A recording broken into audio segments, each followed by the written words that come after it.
Adobe Photoshop में murky tool selection के बाद, मर्की टूल को वर्कआउट करने के बाद अब हम अगले टूल लेसो टूल की तरफ बढ़ते हैं। लेसो टूल के अंदर हम काफ़ी सारे फ्री फॉर्म में सिलेक्शंस को डन कर सकते हैं अपने टास्क को।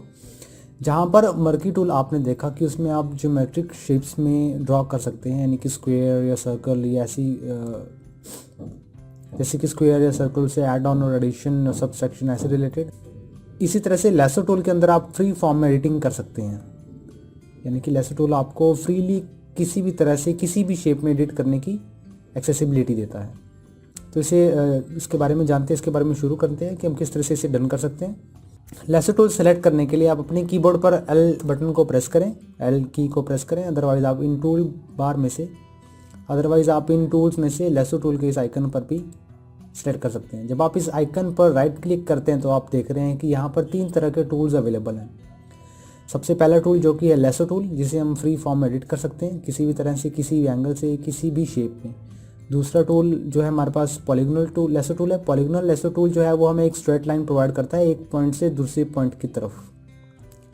इसके बाद जो तीसरा टूल है हमारे पास मैग्नेटिक लेसो टूल, जो कि फोटो पर ज़्यादा कारगर रहता है। यानी कि अभी हमारे पास ये ट्रायंगल है, मैं अगर यहाँ से सिंपल लेफ्ट क्लिक करूँ, ड्रॉ करना शुरू करूँ, तो ये सिर्फ उन एरियाज़ पर ड्रॉ करेगा जिन एरियाज़ पर पिक्सल डेंसिटी स्ट्रांग रहेगी। या लेसो टूल के अंदर अगर आप किसी भी एरिया को, किसी भी शेप को क्रिएट करना चाहते हैं, एरिया को सेलेक्ट करना चाहते हैं, तो उसके लिए आपको अपने माउस पैड पर लेफ़्ट क्लिक करके रखना होगा और आप उस एरिया को ड्रॉ कर सकते हैं जिस एरिया तक आपको वो लाइन चाहिए। जैसे कि अगर आप फ्री फॉर्म में कोई शेप बनाना चाहते हैं, मैं यहाँ पर इसमें ग्रास टूल, लेसो टूल के अंदर आप फ्री फॉर्म में एडिट कर सकते हैं। जैसे कि अगर आप कॉर्नर्स वाइज, यानी कि कुछ इस तरह से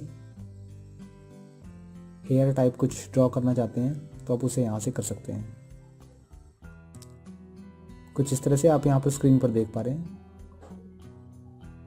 ये है हमारे पास फ्री फॉर्म एडिटिंग। अगर आप ड्रॉ करते समय, कुछ इस तरह से मैं अगर ड्रॉ करता हूँ, ड्रॉ करते समय अगर आप अपने सिलेक्शंस को अधूरा छोड़ देते हैं तो फोटोशॉप इन सिलेक्शंस को, जो कि आपने पॉइंट से अधूरा छोड़ा, स्टार्टिंग पॉइंट से लेकर एंड पॉइंट तक के जो एरियाज़ है, ये फोटोशॉप उन्हें ऑटोमेटिकली कंबाइन कर देता है, मैनेज कर लेता है कुछ इस तरह से।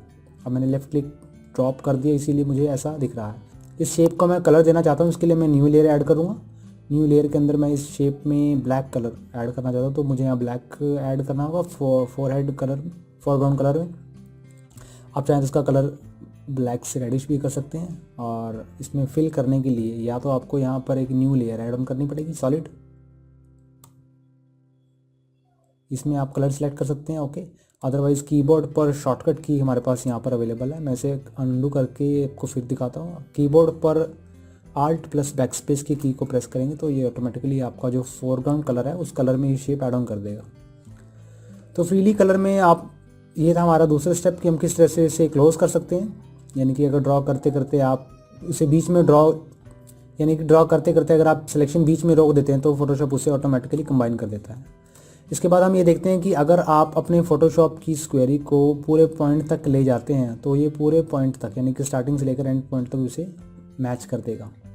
इसके बाद चलते हैं अगले पॉलीगोनल टूल की तरफ। फ्री फॉर्म एडिटिंग के लिए हम इस टूल का यूज़ करते हैं। अगला जो टूल हमारे पास है polygonal lasso tool. Polygonal lasso tool के अंदर हम किसी भी ट्रायंगल या किसी भी शेप्स में उस एरिया को डिफाइन कर सकते हैं। यानी कि अब अगर मैं यहाँ पर स्टार क्रिएट करना चाहता हूँ तो मैं उसे इस तरह से क्रिएट कर सकता हूँ।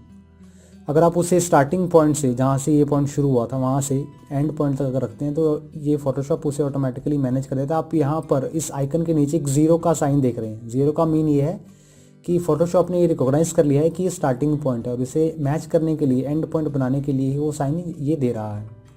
मैं अगर इसे लेफ़्ट क्लिक दोबारा करता हूँ तो ये मेरे पास एक शेप विजिबल होनी शुरू हो जाती है। मैं इसका कलर चेंज करके स्टार का शेप कलर दे देता हूँ। कीबोर्ड पर शॉर्टकट की alt plus backspace. And then अगर आप पॉलीगोनल टूल को सिलेक्ट करते हैं, सिलेक्शंस को जारी रखते हैं, आप अपना माउस पैड में लेफ़्ट क्लिक को एक बार दबाएं स्टार्टिंग पॉइंट से। उसके बाद ये फ्रीली आपको जहाँ जहाँ आप लेफ़्ट क्लिक करते रहेंगे वहाँ वहाँ एक नया पॉइंट क्रिएट करता जाएगा, कुछ इस तरह से। मैं यहाँ पर इस टूल को मैच करता हूँ। अगर आप स्टार्टिंग पॉइंट से एंड पॉइंट तक उस बटन को मैच नहीं कर रहे तो आप किसी भी पॉइंट पर अगर डबल क्लिक करेंगे तो ये आपको उस पॉइंट से लेकर इस पॉइंट तक, यानी कि जो आपका स्टार्टिंग पॉइंट ये था और एंड पॉइंट ये था, एंड पॉइंट पर रख के अगर आप डबल क्लिक करते हैं तो फोटोशॉप ये एबिलिटी रखता है कि उस तो फोटोशॉप ये एबिलिटी रखता है कि ये उन पॉइंट्स को मैच कर ले। इसके बाद हमारे पास है third tool magnetic lasso tool. Magnetic lasso tool के एग्जांपल को समझने के लिए मैं यहाँ पर एक फ़ोटो इंपोर्ट कर लेता हूँ। फ़ोटो को सिंपली ड्रैग करके मैं इंपोर्ट करूँगा। मैग्नेटिक लेसो टूल के अंदर मैं इसकी फ़ोटो को रिसाइज कर लेता हूँ, प्लेस करता हूँ। अब यहाँ पर मेरे पास मैग्नेटिक लेसो टूल सेलेक्टेड है। अब मैं चाहता हूँ कि मेरे पास ये पूरी पंखुड़ी ही आनी चाहिए। अब अगर मैं सिंपल लेसो टूल सेलेक्ट करता हूँ तो मुझे इसके लिए काफ़ी प्रॉब्लम्स फेस करनी पड़ सकती हैं। यानी कि अगर मेरा एरिया हल्का सा इधर उधर बिगड़ गया तो मुझे इसे दोबारा से क्रॉप करना होगा, दोबारा से एडिट करना होगा। लेकिन मैं चाहता हूँ मैं सेफ्टी साइड रहकर रिस्क फैक्टर को 0 करता हूँ and then magnetic lasso tool को सिलेक्ट करने के बाद इसके कॉर्नर्स में मैं जब यहाँ पर लेफ़्ट क्लिक करता हूँ, यहाँ से शुरुआत करता हूँ। मेरा स्टार्टिंग पॉइंट ये है और धीरे धीरे आप यहाँ पर देख रहे हैं कि ये शेप्स में ऑटोमेटिकली मैनेज करता जा रहा है।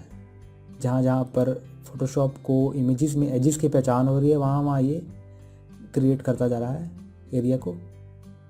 और अगर मैं इस पर्टिकुलर एरिया को चाहता हूँ तो मुझे उस एरिया तक माउस को सिंपल होवर करना है, लेफ़्ट क्लिक दबा के नहीं रखना है। सिंपल एक बार लेफ़्ट क्लिक दबाना है जब आप उस एरिया को स्टार्ट करना चाहते हैं। और स्टार्टिंग पॉइंट से लेकर एंड पॉइंट तक, जब आप स्टार्ट पॉइंट से लेकर एंड पॉइंट तक पहुँचेंगे तो आपको 0 का एक सिंबल दिखना शुरू हो जाएगा मैग्नेटिक लेसो टूल आइकन के बिल्कुल नीचे। तो इससे आप जज कर सकते हैं कि आप इस पॉइंट्स को मैच कर सकते हैं। और मैच करने के बाद आप बहुत ही बढ़िया तरीके से मैग्नेटिक लेसो टूल के ज़रिए उस एरिया को कट, कॉपी पेस्ट या उसे रीपोजिशन कर सकते हैं। तो ये थे हमारे पास लेसो टूल रिलेटेड प्रॉपर्टीज़।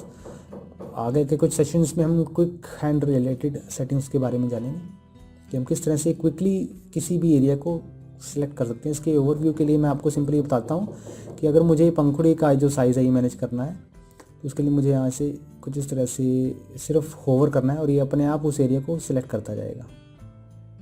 तो ये था ओवरव्यू क्विक सिलेक्शन टूल से। अगर मैं इसे डीसेलेक्ट करना चाहता हूँ तो माउस पैड पर राइट क्लिक करूँगा और डीसेलेक्ट के बटन पर क्लिक करूँगा एंड देन इसका दूसरा तरीका डीसेलेक्ट करने का ये है कि आप सिलेक्शन पैनल में जाकर डीसेलेक्ट के इस ऑप्शन पर क्लिक कर सकते हैं।